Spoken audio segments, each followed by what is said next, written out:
नमस्कार प्यारे विद्यार्थियों। राजस्थान के अंदर जो 4th ग्रेड का 2 गुणे की जो आपके कट ऑफ जारी हुई थी, उसमें जो विद्यार्थी 2 गुना कट ऑफ से जिसके मार्क्स ज़्यादा आ रहे हैं, उनका डॉक्यूमेंट सत्यापन भी होगा।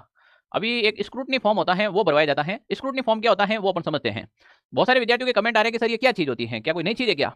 नई चीज़ नहीं है, जो लगातार आज तक वैकेंसियों में आ रही है, बस उसमें थोड़ी गहनता और लाई गई है। वो किस प्रकार से रहेगी, तो अपन बात करें हैं कि देखो, अभी सरकार ने भी, राजस्थान कर्मचारी चयन बोर्ड ने भी एक प्रेस नोटिस जारी किया है। उसमें कहा है कि 2 गुना श्रेणी में 5 से 10 गुना अभ्यर्थी को, क्षेत्रीय श्रेणी में जो आरक्षण वाली श्रेणी में है उसमें तो 5 से 10 गुना अभ्यर्थी को लेंगे, जबकि दूसरे में वो 2 गुना अभ्यर्थी लेंगे।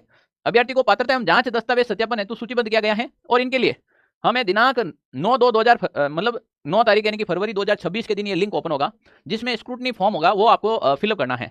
अब उसमें क्या क्या करना है, उसमें जितने भी आपके डॉक्यूमेंट्स हैं, जैसे आपने फॉर्म भरते समय जिन जिन डॉक्यूमेंट का यूटिलाइज किया था, वो सारे डॉक्यूमेंट प्रमाण के साथ आपको देना पड़ेगा कि ये मेरे ही हैं। जिस समय आपने कोई स्पोर्ट सर्टिफिकेट लगाया था, वो स्पोर्ट सर्टिफिकेट यहाँ पर डालना पड़ेगा।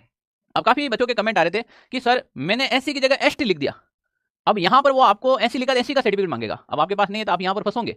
इसीलिए कहते हैं कि हमेशा जब फॉर्म भरो तो ध्यानपूर्वक भरना चाहिए।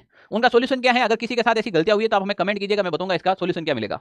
पर अब देखो, इसमें जैसे ऑनलाइन आवेदन की जांच की जाएगी, आपने जो इन्फॉर्मेशन दी है उसमें वो सत्य है कि नहीं है, चाहे वो आपके एज से रिलेटेड हो, आपके कोई अनुभव प्रमाण पत्र हो, या फिर एक्सपीरियंस सर्टिफिकेट हो, या फिर आप एक्स सर्विस में हो, या फिर कोई आप अलग कैटेगरी से बिलोंग करते हो, सारे के सारे। आयु सीमा की पुष्टि की जाएगी, आप आयु में छूट ली है तो आप किस कैटेगरी से आ रहे हैं, आप उस दायरे में आ रहे कि नहीं आ रहे हैं। शैक्षणिक योग्यता जो आपने लगाई है वही डालना, ज्यादा एडवांस डालने की जरूरत नहीं है। जिस समय फॉर्म फिलअप किया था उस समय जो शैक्षणिक योग्यता है, फिर आपकी कैटेगरी है, आप एससी का एससी सर्टिफिकेट, एसटी का एसटी, ओबीसी है तो ओबीसी प्रमाण पत्र, और ईडब्ल्यूएस है तो ईडब्ल्यूएस। कोई काफी विद्यार्थियों को यह डाउट है कि सर मेरा ईडब्ल्यूएस बाद में बना, फॉर्म भरने के बाद में, तो अब वो काम नहीं आएगा, वो जनरल कैटेगरी में काउंट होगा, वो फिर ईडब्ल्यूएस में नहीं होगा। ठीक है ना, परेशान नहीं हुए। फोटो और सिग्नेचर आपके वापस मैच करवाए जाएंगे। अंक तालिकाएं हैं आपके, जो 10th की मार्कशीट है उसके साथ आपका माइग्रेशन है। काफी विद्यार्थी के कॉलेज में डिग्रियां पड़ी हैं तो वो कॉलेज से मंगवानी पड़ेगी।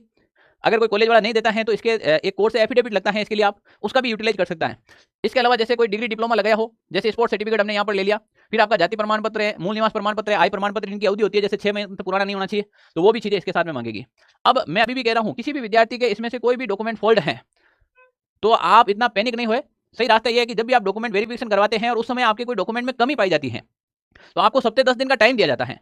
जैसे कोई गया वहां पर और सर मेरा जो करेक्टर सर्टिफिकेट नहीं बन रखा है, चरित्र प्रमाण पत्र, तो उसके लिए आपको 7 दिन का टाइम दिया जाता है कि 7 दिन में आप वो नया बनाकर यहाँ पर जमा करवा दें। तो अगर आप दस्तावेज जमा करवाने जाते हो तो वहां पर आपको टाइम दिया जाएगा, तो पैनिक होने की आवश्यकता नहीं है। ज्यादातर महिलाओं के डाउट आ रहे हैं, किसी की शादी होने के बाद किसी अदर स्टेट में चली गई, उनके डॉक्यूमेंट से रिलेटेड अगर कोई भी ऐसा आपके हैं तो आप हमें कमेंट कीजिएगा, टेक्निकल टीम आपको रिप्लाई करेगी। नहीं तो ऑफिस के नंबर है, आप उस पर भी संपर्क कर सकते हैं। ऑफिस के नंबर सबको पता है, तो आप उस पर भी संपर्क करेंगे तो आपको सेटिस्फाइड जवाब मिल जाएगा ना। ओके, थैंक यू, जय हिंद साथियों।